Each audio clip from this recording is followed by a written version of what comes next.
ఏంటి నమస్కారం. నమస్తే అమ్మా. పోలీస్ కదా. నమస్కారం. సంతోషం అమ్మా. Very nice. ఏం చదువుకున్నా పోలీస్? చదువుకోలేదు సార్. చదువుకోలేదు. నువ్వమ్మా? నువ్వు చదువుతావు. డైలీ వేటకెళ్ళి మా తాతల తండ్రుల నుంచి కూడా మేము వేటకెళ్తాం. ఇక్కడ నుంచి వెళ్తారా? ఇక్కడ నుంచి సార్ నైట్ 1 గంటకి నేసి వెళ్ళడం జరుగుతుంది సార్. ఎంతమంది ఉంటారు ఈ ఊర్లో? ఊర్లో 600 కుటుంబాలు ఉన్నారు సార్. ఎంతమంది వేటకు పోతారు? 600 కుటుంబాలు కూడా అందరూ పోతారు సార్. ఇంటికి ఒకరు పోతారా? అందరూ పోతారు. ఇంటికి ఒకరా? ఇంటికి ఒకరు, ఇద్దరు, ముగ్గురు ఉంటారు సార్. ఇద్దరు ముగ్గురు కూడా ఉంటారా? ఈ మధ్య కాలంలో కొంచెం ఇవన్నీ పడవలు వచ్చిన తర్వాత మీకు అన్ని కమ్యూనికేషన్ పెరిగిన తర్వాత ఇంకా యాక్సిడెంట్లు ఎక్కువ అవుతున్నాయి, తగ్గాయా? కొంచెం తగ్గదు సార్. మామూలుగా తగ్గే కొంచెం జరుగుతున్నా సార్. ఇంకా కూడా ఉన్నాయి. ఈ మోటార్ బోట్ల మీద మాత్రం ఇప్పుడు ఈ టైంలో మాత్రం రప్పుకుంటారు సార్.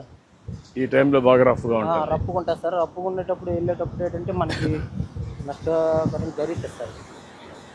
పర్టికులర్ టైంలో ఎక్కువగా సీ రఫ్గా ఉంటుందా? అంటే సీని బట్టి ఉంటుందా, డేని బట్టి? గాలి వల్ల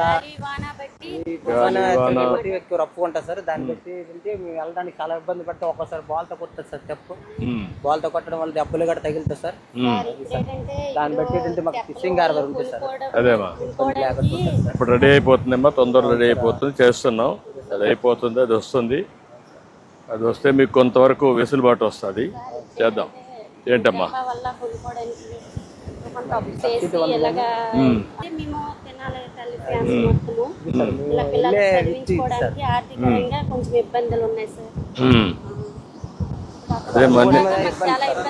అదేమ్మా అన్ని కనుక్కోవడానికి వచ్చాను. అన్ని విషయాలు కనుక్కొని ఏ విధంగా పరిష్కారం చేయాలి, ఏం చేస్తే మళ్ళీ మీ జీవితాల్లో మార్పు వస్తుంది, మీ కష్టాలు తీరుతాయని కనుక్కోవడానికి వచ్చాను. ఈరోజు ఏదైతే మత్స్యకారుల సేవలో అని చెప్పి డబ్బులు 20,000 వేస్తున్నాం మీ అకౌంట్లో. అయితే నేరుగా రావాలి, మిమ్మల్ని చూడాలి. ఒకప్పుడు నేనే దీన్ని ఇంట్రడ్యూస్ చేశాను. అప్పుడు కూడా నేనే చేశాను. అప్పట్లో చూశాను అవన్నీ. అందుకే ఇప్పుడంతా వచ్చి ఇవన్నీ కూడా చేయాలని వచ్చాం. ఏంటయ్యా ఎన్ని పడ్డాయి? తక్కువ ఎక్కువ? చాలా తక్కువ కదా. చిన్న బోట్ మీద వెళ్ళారు. నైట్ 1 గంటకి వెళ్ళాం సార్. ఉదయం 11కి వచ్చాం సార్. పడదు సార్. ఎల్లంటి వాళ్ళు వస్తాము రావు తెలియదు సార్. కరెక్ట్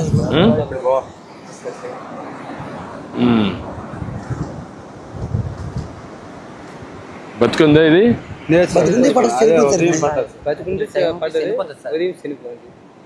అంటే పడినప్పుడు బతికింది సార్.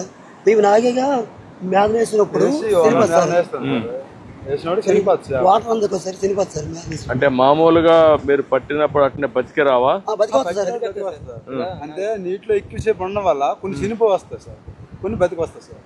అది బతికొచ్చిన కూడా బయట వచ్చి దాంట్లో ఏమి బాక్స్ కానీ ఉండవా మీ దాంట్లో? చిన్న బోట్లో బాక్స్ ఉంటుంది సార్. చిన్న బోట్లో ఉండదు, దాంట్లో వేసుకుంటారు.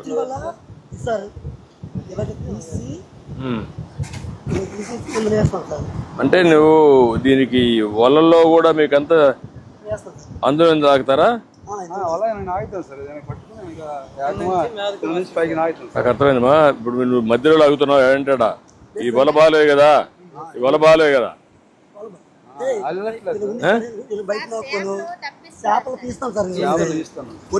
నాకు అర్థమైంది. వల కరెక్ట్ గా ఉందా? మళ్ళీ దీంట్లో పండుగ కూడా వెళ్ళిపోతుంది బయట.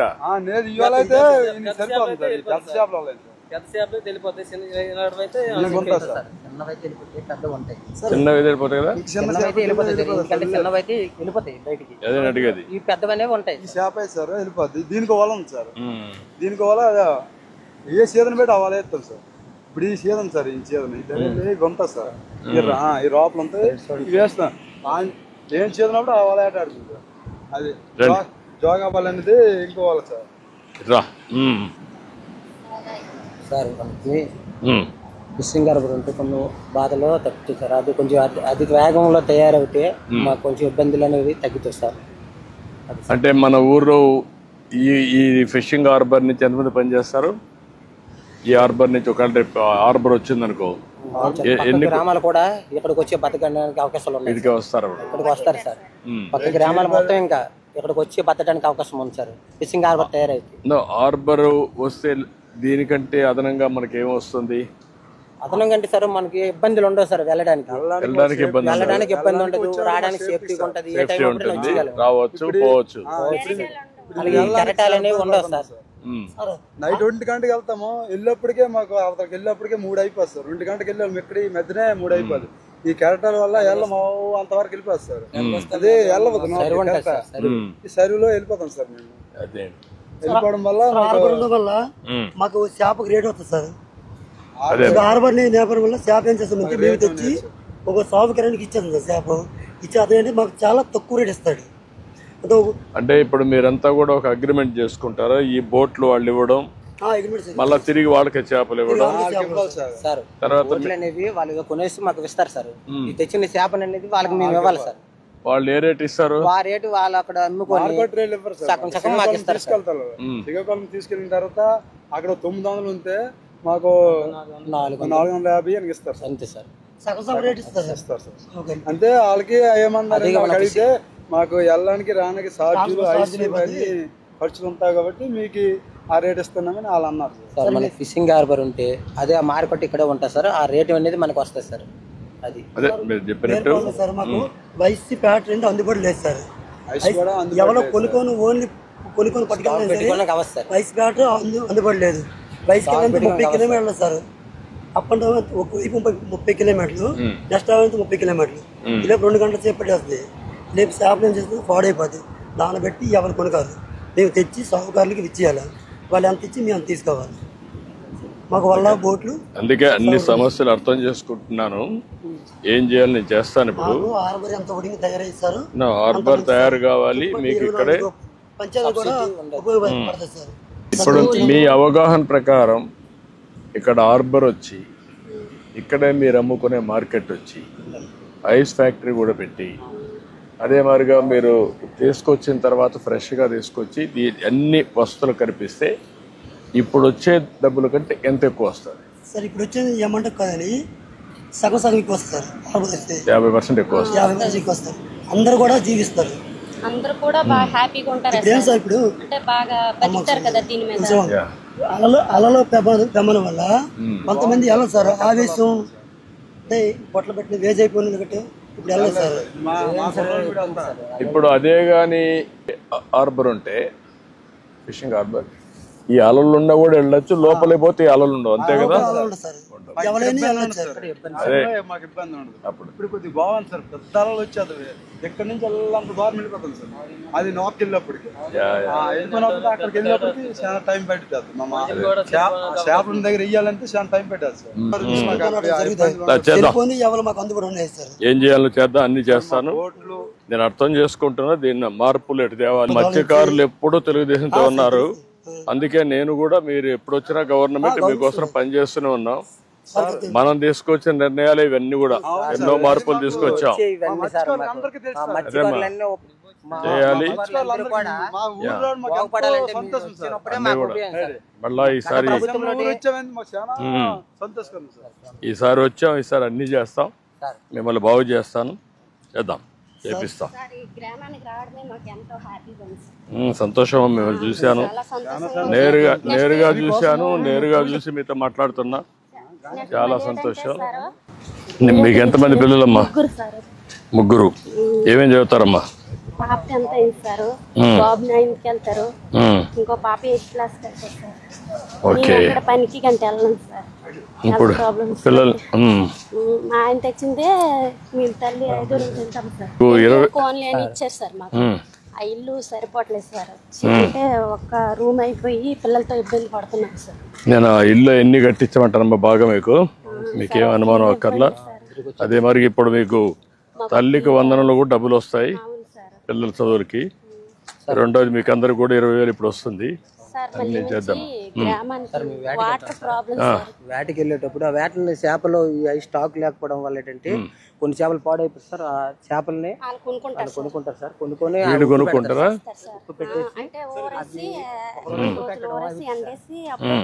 అమ్ముతారు సార్. ఉప్పు పెట్టేసి ఒక రోజు ఉంచేసి రెండో రోజు 2 రోజుల పాటు ఎండబెడతారు సార్. ఎండబెట్టేసి అవి 2 రోజుల తర్వాత 4 రోజుల తర్వాత మళ్ళీ పట్టుకుంటూ వెళ్ళి విలేజ్ లాంటి వెళ్ళి అమ్ముతారు సార్. అమ్మేసి ఏమ్మా ఏంటి బాగున్నారా? నీ పేరేంటి తల్లి? నీ పేరమ్మా? సీతమ్మ. నీ పేరమ్మా? పేరమ్మ. ముగ్గురు కలిసి చేస్తున్నారా? ఒక్కొక్కరు ఇది ఇది ఎవరిది? ఇది లేవు, ముగ్గురు కలిసి కొనుక్కున్నారు. ఇప్పుడు ఎంత అమ్మా ఇవి అన్ని ఎంత కొన్నారు? 10,000 అయిందా? ఇప్పుడు ఈ చేపలన్నీ ఎట్లా చేస్తారమ్మా? ఇది ప్రాసెస్ ఇది ఎట్లా చేస్తారు? మొదటిగా కట్ చేస్తారు. దీంట్లో ఏమన్నా క్లీన్ చేస్తారా? ఇవన్నీ కూడా అతి చేస్తారు. అది చేస్తారు. అది తీసేసి దీనికి ఏం చేస్తారు? మళ్ళా ఉప్పేస్తారు. గట్టిగా ఎండబెట్టేసి ఉప్పు కొట్టేసి నీటిలోని మళ్ళీ 2 రోజులకి తీసేసి ఆరబెడతాం. ఎన్ని రోజులు ఆరుతుంది? 3 రోజులు 4 రోజులు పడతాయి. 3 రోజులు పడుతుంది. ఎన్ని గంటలు? ఒక్కొక్క రోజుకి ఎన్ని గంటలు? ఉదయం నుంచి సాయంత్రం వరకు పెడతారా? అది బాగా ఎండిన తర్వాత తీసుకెళ్ళి పట్టుకెళ్ళి పల్లె వెళ్ళిపోతాం. పల్లెలు అమ్ముతారు. ఇప్పుడు మార్కెట్ ఉందమ్మా వీటికి? ఇక్కడ కాదు, ఊర్లో ఉందా? కొంటున్నారా? ఎవరిళ్ళకెళ్ళి అలా అమ్ముకోమే, ఊరు తిరిగి అమ్ముతారు. మోసేసి తిప్పేసి అమ్మడమే. మీరే వెళ్తారా? వేరే వాళ్ళు పంపిస్తారా? మళ్ళీ మీరే వెళ్తారు. మరి మాకు ఇదే బాధ. మరి తల బాధలు వేసేసి పచ్చి చేప మోచి ఎండి చేప మోచి మాకు అంతా ఇదే బాధ. మాకు వచ్చింది పేద పరిస్థితి. నీకు ఎంతమంది పిల్లలు? నాకు ముగ్గురు. వాళ్ళు ఏం చేస్తారు? 2 ఆడవాళ్ళు, 7 సీరియల్ చదివినేది. నీకమ్మా? వాళ్ళు ఏం చేస్తారమ్మా? చచ్చిపోయాడు, బాబు ఉన్నాడు, ఏటకి వెళ్తాడు, ఈరవాళ్ళు వెళ్తాడు,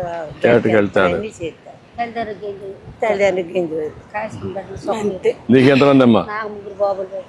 వాళ్ళు ఏం చేస్తారు? వాళ్ళు ఈ పైన ఎందుకు చదివించాల? నువ్వు చదివించలే కదా, నువ్వు తప్పు నీదే కదా. అప్పుడు చదువులు లేవు, మా మీద తిరగబడు కొట్టి చదివించి ఉండాలి. మరి చదివించలేకపోయాను.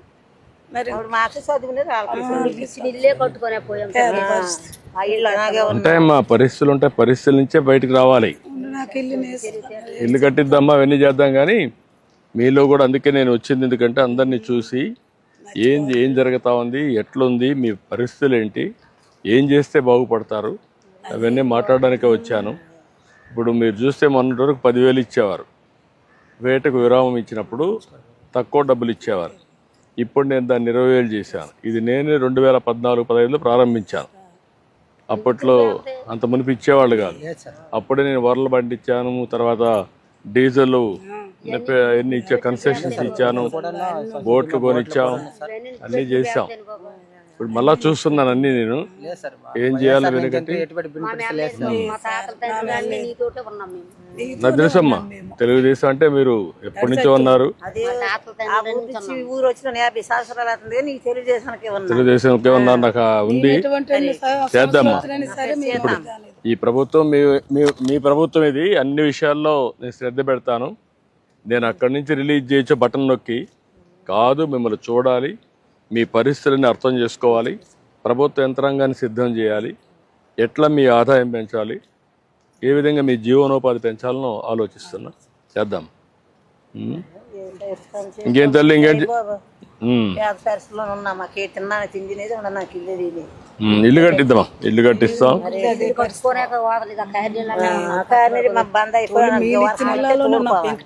పాత ఇల్లు ఇప్పుడు కట్టిస్తాం. ఇళ్ళు అన్ని కట్టిద్దాం. మీరు ధైర్యంగా ఉండండి, చేద్దాం. మంచిదమ్మా. నమస్కారమ్మా.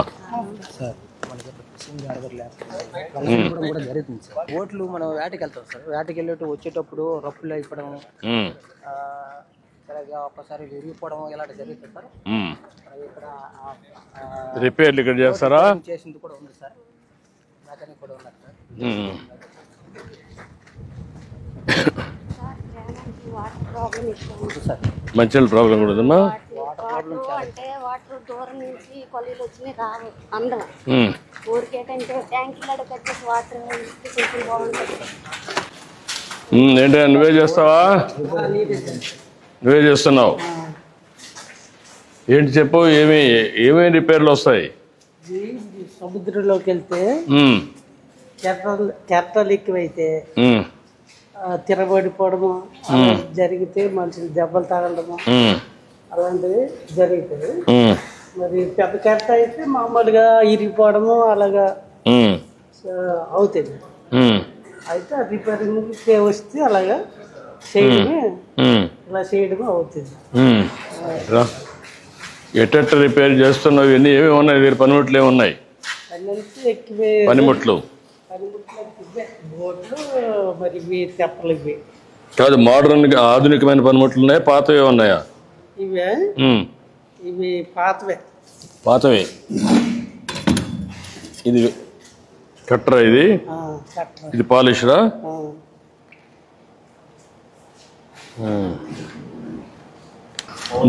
నీ కష్ట నష్టాలు ఏంటి దీంట్లో? మిషన్ లేవు, కరెంట్ పవర్ ఎక్కువైతే ఆగిపోవడం అలాంటివి ఉంటాయి. దీనివల్ల ఎఫర్ట్ ఏంటంటే వేడి. దీనికి నీకు కళ్ళకు ఇది పెట్టుకున్నవన్నీ లేవా? పెట్టుకుంటూ ఇది వేడి ఎక్కువ. వేడి ఎక్కువ, చాలా ఎక్కువ. దాన్ని బట్టి ఏంటంటే ఇది మినిమం ఇప్పుడు 2 లక్షలు అవుతుంది రిపేర్. ఇది రిపేర్ 2 లక్షలు అవుతుంది సార్. మనం వెళ్ళడం వల్ల రొక్క ఇవ్వడం మనం తెచ్చేసి అక్కడ పెడతాం సార్. పెట్టిన తర్వాత మన మెకానిక్ వస్తారు సార్. వచ్చిన తర్వాత దీనికి రొప్పులు. మీరు మెకానిక్ ఎక్కడి నుంచి? మీరు ఏ ఊరు? ఈ ఊరేనా? ఈ ఊరిలో నేర్చుకున్నావు? పక్క ఊరుగా నేర్చుకున్నాడు సార్. ఎంతమంది ఉన్నారు మీరు మెకానిక్లు ఇక్కడ? ముగ్గురు ఉన్నారు. సార్ ఇలాంటి తెప్పలు కెరటాలు బొమ్మలు పడ్డం వల్ల ప్రాణాలు పోతాయి సార్. అదేమ్మా, నాకు అర్థమైందమ్మా.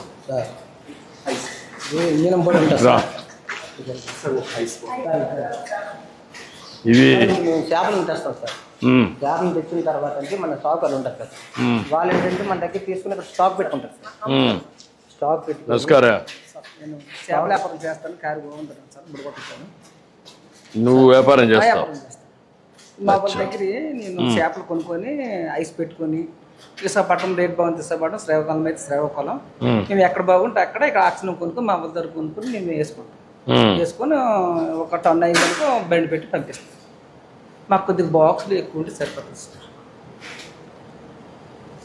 అంటే నువ్వు రీటైల్ హోల్సేల్గా ఎంతమంది ఉన్నారు మీరు కొనేవాళ్ళు? ఉన్నారు, ఒక 10 మంది ఉన్నారు. 10 మంది ఉన్నారు. ఈ బాక్సులు గెలుసులు మీరు పెట్టుకొని మీరే కొని మేమే పంపిస్తాం. మేమే పంపిస్తాం. మార్కెట్కి వాళ్ళు ఇక్కడికి వస్తారా, మీరు పంపిస్తారా? మేమే వెళ్తాం. ఎక్కడికి పోతారు? మేము శ్రీకాకుళం విశాఖపట్నం ఫోన్లో మాట్లాడతాం. ఎక్కడ రేట్ బాగుంటే అక్కడే వేస్తాం. మీకు వెహికల్స్ వేసుకొని మీరే వెళ్తారు? మేమే వెళ్తాం. అక్కడ పోయి డిస్పోజ్ చేసి మళ్ళీ వస్తారు? మళ్ళీ వస్తాం. ఓన్లీ విశాఖపట్నం అండ్ శ్రీకాకుళం 2 ప్లేసులకి పోతారు? విజయనగరం, ఆమదల వలస, ఎక్కడ ఏ వెళ్తే ఆ 4-5 దీంట్లో.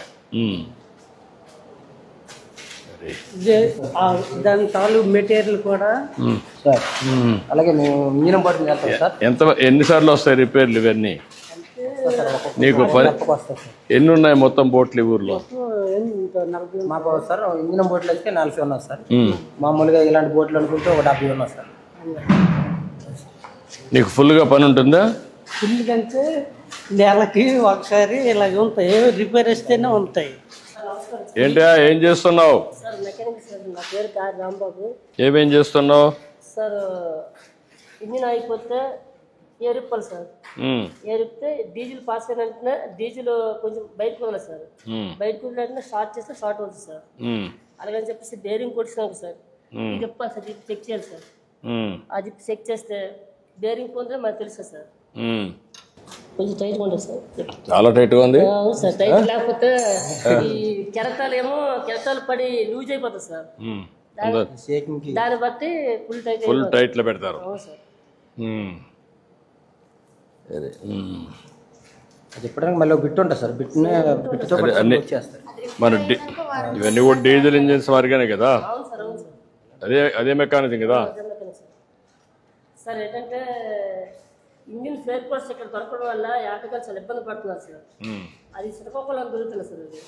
అది యాటగాలు చాలా ఇబ్బంది అయిపోవడం వల్ల నేను ఇక్కడ ఇంజిన్ ఓపెన్ చేసి అక్కడ పంపించడం వల్ల వాళ్ళు వచ్చి రావడం ఒక సైడు 30 కిలోమీటర్లు, రెండు సైడు 60 కిలోమీటర్లు అవుతుంది. రావడానికి ఇబ్బంది పడుతున్నారు సార్. ఇక్కడ అదని చెప్పేసి ఆటగాలు ఏమైనా నన్ను ఏమంటే స్పేర్ పార్ట్స్ మీరు పెట్టండి అని అంటున్నారు సార్.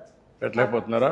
కాకపోతే కొంచెం ఆర్థిక ఇబ్బంది అయిపోవడం వల్ల చెప్తాను, ఏం చేయాలి చెప్తాను, చెప్తా సార్. ఇప్పుడు వల్ల లీడ్ వేస్తాం సార్, వాళ్ళు రిపేర్లు అయిపోతాయి సార్. ఒడిసి మళ్ళీ వాళ్ళు తయారు చేసుకోవడం కూడా మేమే సార్. ఏంటా వాళ్ళు తయారు చేస్తాం.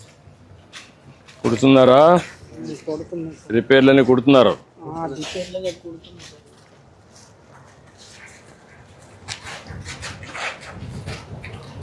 ఎక్కడికక్కడ కూర్చొని ఎక్కువగా కొడతాం సార్. కూర్చొని ఎక్కి కడతాం. ఎక్కువగా కూర్చొని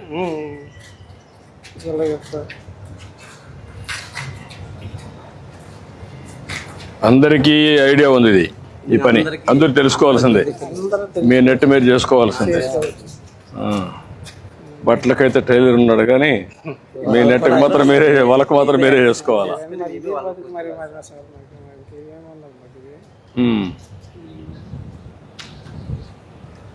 ఈ ప్లేస్ లో కూర్చొని అందరూ చేసుకుంటారు ఊర్లో వాళ్ళందరూ ఇక్కడే. సగం మందికి మామూలు కొందరు వ్యాన్లో పుట్టినంత వాళ్ళు వ్యాన్లో, నేర్లో పుట్టినంత నేర్లో వాళ్ళకి కొడుతుంటారు సార్. ఇది ఒడిసిలో ఉండడం వల్ల సార్. ఇది ఎన్నిసార్లు రిపేర్లు వస్తుంది? ఇది అంటే సముద్రంలో పోతానే మళ్ళీ వస్తుందా? మళ్ళీ ఒకసారి చెక్ చేసుకోవాలా, మళ్ళీ చేసుకొని మళ్ళీ రెడీ చేసుకొని మళ్ళీ పోవాలి. నైట్ 1 గంటకి వెళ్తాం సార్ వేటకి. వెళ్ళే టయానికి చీకటిలోటు ఎక్కడ పడ వేస్తామో తెలియదు.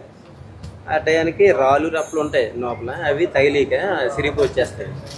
సిరిగి వచ్చాక మేము వడ్డీ తెచ్చేసి ఇలాగా ఒక్కొక్కసారి స్పేర్ కూడా తీసుకెళ్తారా మీరు? స్పేర్ రేట్ ఉండదు సార్. తీసుకోకపోతే ఒకసారి పోతే అప్పుడు చేపలని పోతాయి కదా. సరే ఒడ్డుకు వచ్చేస్తాం సార్. ఒడ్డుకు వచ్చి మళ్ళీ నెట్ట పట్టుకుంటూ మళ్ళీ రేపటికి తయారవ్వలేదు అనుకో, మళ్ళీ రేపటికి మళ్ళీ నెట్ తీసుకుని వెళ్తాం. సంవత్సరానికి ఎన్ని పోతావో తెలియదు సార్. అంటే నేను అడిగేది ఎన్ని రోజులు అయితే మీకు సముద్రం లేపేదానికి కూడా ఇది సమస్య ఉంటుంది కదా. అంటే ఏమి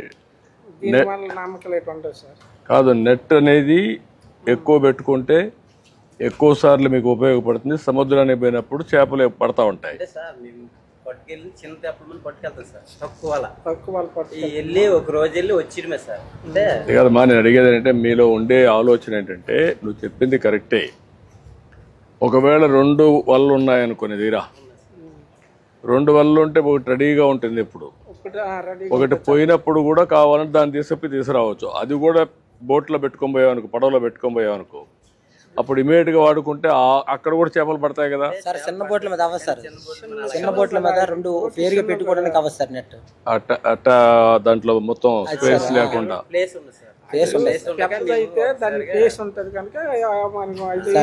ఇది ఇప్పుడు చిన్న రొప్పలే సార్. ఒక్కోసారి అయితే 2 అంటే 4 వాళ్ళు పట్టుకెళ్ళాం అనుకో, 2 వేస్తాం సముద్రంలో, 2 పైన ఉంటాయి. అవి వేసిన తర్వాత మమ్మల్ని శుభ్రం చేసుకుని నేను ఆలోచించేది ఏంటంటే మీ యొక్క చేపలు ఎక్కువ రావడానికి ఇప్పుడు ఏంటంటే మీకు ఇప్పుడు ఉదాహరణకు రోజుకు 100 కేజీలు పడుతున్నారు అనుకో, అవకాశం 200 కేజీలకు ఉందనుకోండి. ఎట్లా 200 కేజీలు పట్టుకునే మార్గాలు ఏమన్నా నేను ఆలోచిస్తున్నా. అంటే అట్ట కాదు, ఎంత పట్టుకోగలుగుతా. ఒక అతను బాగా పడుతున్నాడు, ఒక ఆయన తక్కువ పడుతున్నాడు. నేనేమంటానంటే అది మీ అదృష్టం కూడా. ఎక్కడ చేపలు వస్తాయో తెలియదు, ఎవరికి పడతాయో తెలియదు. అది కూడా జాక్ పాట్ మారిగా ఉంటుంది, లాటరీ మారిగా ఉంటుంది. కొంతమందికి వస్తాయి, కొంతమంది పడవు.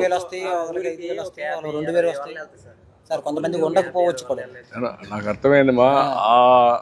ఆ సమస్యలు ఉండేటప్పుడు కూడా మనకు మేలేట చేయాలి, మ్యాక్సిమం చేపలు ఎట్ట పడాలని ఆలోచిస్తున్నాను నేను.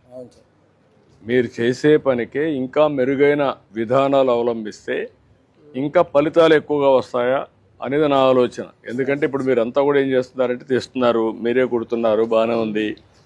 అక్కడ రిపేర్లు చేస్తున్నారు, బాగానే ఉంది. కానీ మీరే చేసుకోవాలి. ఇక్కడ స్పేర్ పార్ట్స్ లేవు, మీరు అమ్మేస్తున్నారు. అమ్మినప్పుడు మీకు లాభం రావడం లేదు.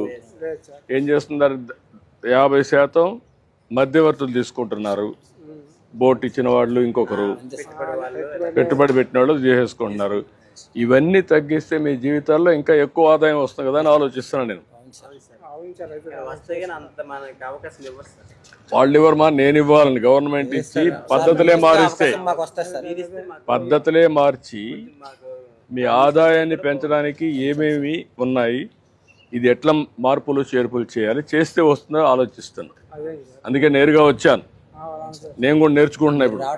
చేపలు ఎట్లా పట్టాలి, మీ కష్టాలు ఎట్లున్నాయి, ఏమి ఇబ్బందులు ఉన్నాయి. సముద్రం తగ్గిపోయాం, వీళ్ళతో మాట్లాడాను, వరుసగా చూసుకుంటూ వచ్చాను. మీ రిపేర్లు, మీరు చేపలు పెట్టడం అన్నీ చూస్తున్నాం.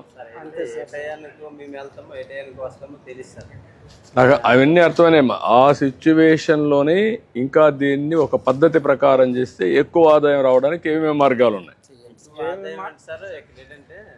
ఫిషింగ్ హార్బర్ ఫిషింగ్ హార్బర్ అది వచ్చేస్తుంది. సబ్సిడీ ఏంటంటే 80% అంటే ఇప్పుడు ఇవన్నీ నేను వర్కౌట్ చేస్తాను. అప్పుడు ఒకప్పుడు ఇచ్చేవాళ్ళం సార్. ఇది ఒక్కోసారి పూర్తిగా పాడైపోతుంది సార్. ఇది మామూలు చిన్న చిన్న ఉన్నాయి రప్పులు, ఒక్కోసారి పూర్తిగా. అంటే నేనేమంటానంటే దీనికి సబ్సిడీ 80% ఎంతో తీసుకొని ఒక పద్ధతి ప్రకారం నేను ఇవ్వగలిగితే మీకు దీంట్లోనే ఇంత డబ్బులు ఇవ్వగలిగితే మీరు కూడా జాగ్రత్త చూసుకుంటారు. అట్ట కాకుండా 80% ఖర్చు ఇంత అవుతుంది, సంవత్సరానికి ఇన్ని వల్ల అవుతాయి, ఆ వాళ్ళకి ఎంత, ఆ డబ్బులు ఇస్తే దీన్ని బాగా చూసుకుంటారు, ఆ డబ్బులు ఉపయోగపడుతుంది మీకు. నేను ఆలోచిస్తాను. ఓకే, నమస్కారమ్మా.